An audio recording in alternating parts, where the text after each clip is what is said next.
কিনা সামনে বাড়িয়েছেন থ্রু বল, এবার কিন্তু গোলের একটা সুযোগও ছিল, গোলকিপার তিনি এগিয়ে এসেছিলেন, শটটাও হলো, তবে সেটা সেই গোলকিপার আয়তাজে ব্লকড।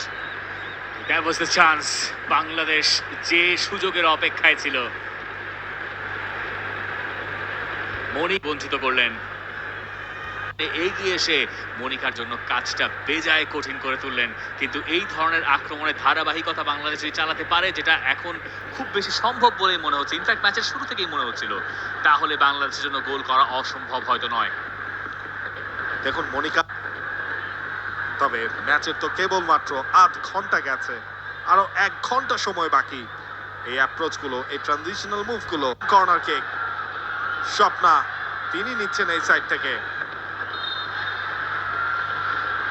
স্বপ্নার কর্নার, এবং সেটা একভাবে ক্লিয়ার হলো, যদিও এরপর ও মাই গড, নাম্বার 8 মারিয়া মান্দা, তার গোল বাংলাদেশের ম্যাচে সমতায় আসা। বাংলাদেশ এই ইনফিনিক্স ট্রাই নেশন সিরিজে অবশেষে গোল পেল, গোল গেরো খুললেন মারিয়া মান্দা।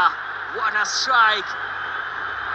বা পায়ে শটটা নিয়েছিলেন, আজারবাইজানের ডিফেন্ডাররা তাকিয়ে তাকিয়ে দেখেছেন, ওই বল ক্লিয়ার করার সাধ্য তাদের নাই, এবং স্বস্তি ফিরে এসছে জাতীয় স্টেডিয়ামে, আর ঠায় দাঁড়িয়ে আছেন আজারবাইজান গোলকিপার।